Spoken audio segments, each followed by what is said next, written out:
तो दोस्तों, इस वीडियो में हम लोग बात करेंगे MHD 007 के एक बहुत ही महत्वपूर्ण प्रश्न के बारे में। जैसा कि आप लोगों ने प्रश्न को थंबनेल पर देख लिया है, प्रश्न यह है कि रिपोर्टाज को परिभाषित करते हुए उसकी विशेषताएं बताइए। तो आप सभी को पता है कि एग्जाम में सबसे पहले भूमिका लिखना होता है, प्रस्तावना। ठीक है, भूमिका लिखें या फिर प्रस्तावना, दोनों में से कोई एक वर्ड यहाँ पे लिखा होना चाहिए। उसके बाद आप लोग भूमिका में कुछ इस क्वेश्चन के बारे में लिखने के बाद उसकी हम लोग यहाँ पे परिभाषा की बात करेंगे, रिपोर्टाज की परिभाषा के बारे में, और फिर जो रिपोर्टाज की जो विशेषताएं हैं उसके बारे में देखेंगे। ठीक है, तो देखिए, रिपोर्टाज का जो भूमिका है वो कुछ इस प्रकार है। भूमिका में हम लोग लिखेंगे कि आधुनिक पत्रकारिता में समाचार को केवल सूचना के रूप में प्रस्तुत करना ही पर्याप्त नहीं माना जाता। मतलब आज के समय में जो हमारे पास जो सूचना है, जो इन्फॉर्मेशन है, मतलब और जो पत्रकारिता है, मतलब जो न्यूज़पेपर हैं, उनमें समाचार को केवल देना या फिर प्रस्तुत करना ही पर्याप्त नहीं माना जाता है, बल्कि उसे इस तरह प्रस्तुत करना आवश्यक होता है कि पाठक या दर्शक उस घटना को महसूस कर सकें।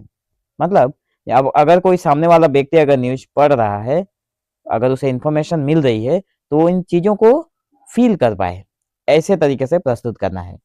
इसी आवश्यकता से पत्रकारिता की एक प्रभावशाली विधा का विकास हुआ, जिसे रिपोर्टाज कहा जाता है।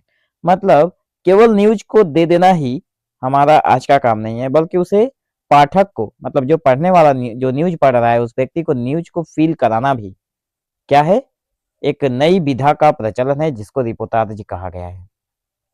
तो आगे देखते हैं, जिसमें कहा गया है कि रिपोर्टाज वो लेखन है जिसमें लेखक स्वयं घटना स्थल पर उपस्थित रहकर अपने प्रत्यक्ष अनुभवों के आधार पर किसी घटना, स्थान या परिस्थिति का सजीव चित्रण करता है। इसमें तथ्य और संवेदना का सुंदर समन्वय देखने को मिलता है।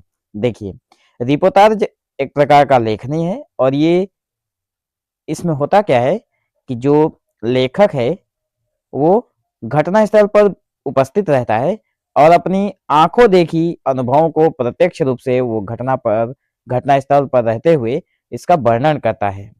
इसमें उस व्यक्ति की जो भावनाएं होती हैं, जो संवेदनाएं होती हैं, वो सारी चीजें हमें देखने को मिलती है उसकी लेखनी में।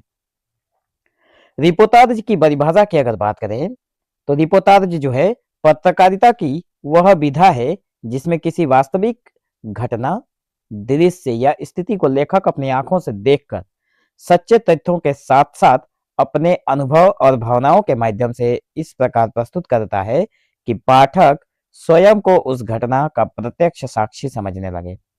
यह समाचार और साहित्य दोनों का संयुक्त रूप है।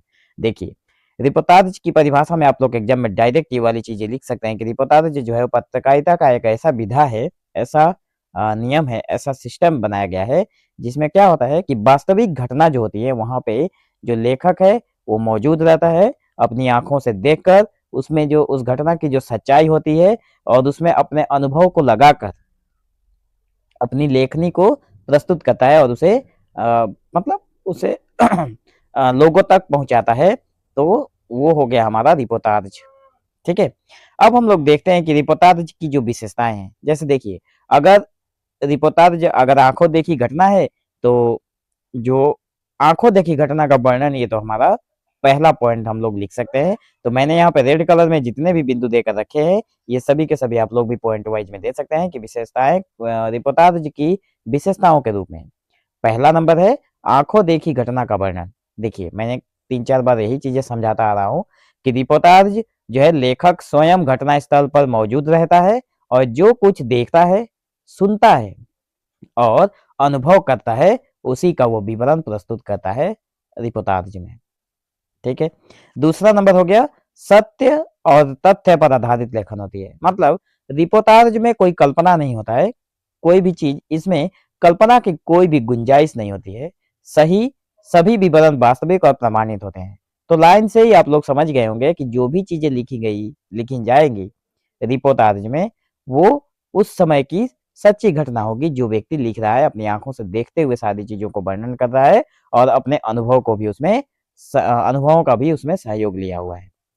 सजीव और चित्रात्मक शैली होनी चाहिए, तीसरा नंबर बिंदु, जिसमें देखिए भाषा इतनी प्रभावशाली होती है कि पाठक के मन में घटना स्थल का पूरा दृश्य उभर जाता है। मतलब रिपोर्टाज जब लिखा जाता है तो रिपोर्टाज की जो भाषा होती है वो इतने प्रभावशाली होती है, इतने आकर्षक होती है कि उसे पढ़ने के बाद जो व्यक्ति पढ़ रहा होता है उसे ऐसा लगता है जैसे वो पूरी की पूरी घटना उसके सामने प्रत्यक्ष नजर आ रही हो, किसी कैमरे की तरह। ठीक है। चौथा नंबर है संवेदनशीलता और मानवीय दृष्टि। तो रिपोर्टाज केवल सूचना नहीं देता है बल्कि मनुष्य की पीड़ा को, संघर्ष को, खुशी और आशा को भी उजागर करता है। मतलब रिपोर्टाज में क्या होता है, मान लीजिए कोई घटना घटित हुआ है, अब उस घटना में अगर दुख है, ठीक है, या फिर कोई आदमी अगर सक्सेस बनने के लिए अपने संघर्ष कर रहा है और कोई व्यक्ति है जो उसे रिपोर्टाज के रूप में लिख रहा है उस कहानी को, ठीक है, तो क्या होगा वहां पे उस व्यक्ति के संघर्ष की सारी चीजें उसमें दिखाई जाएंगी, उसमें बताई जाएंगी, ताकि जो व्यक्ति पढ़े उसे साफ तौर पर वो सारी चीजें महसूस हो। ठीक है।